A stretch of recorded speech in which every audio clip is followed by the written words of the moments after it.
Brexit has the potential to break up the British state, and as such it offers Irish Republicans an opportunity to realise our first great objective, the ending of the British occupation and the reunification of the Irish nation. And as history teaches us, it will inevitably stoke the fires of resistance against British rule in Ireland. Brexit, in the context of Ireland, identified the failure to address the root cause of the conflict that exists between Britain and Ireland. Which is? Well, partition itself and the denial of Irish national sovereignty.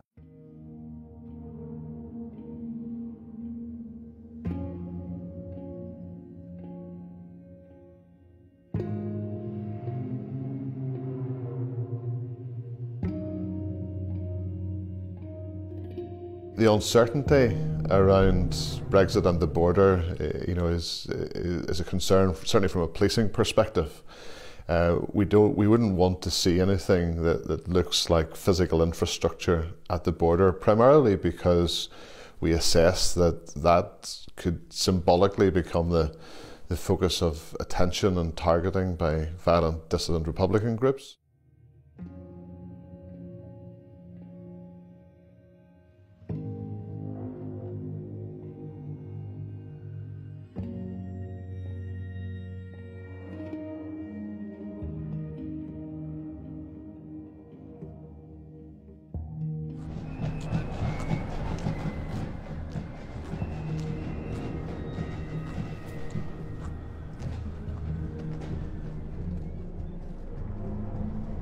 If we're talking about resistance and resistance to British occupation, well, that resistance exists today, that there are armed groups out there who are involved in actions against the occupying forces. Do you support those actions by those armed groups?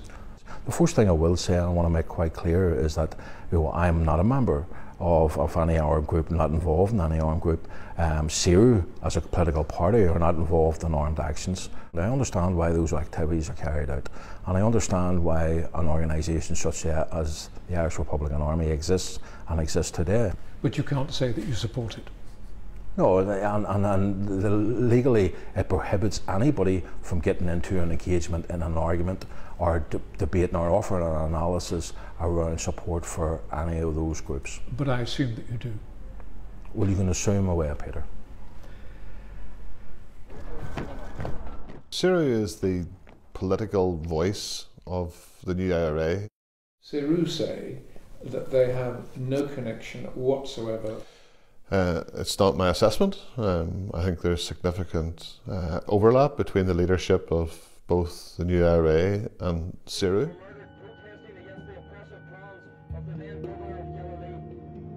The dissidents, have they got support? No, they don't. None at all?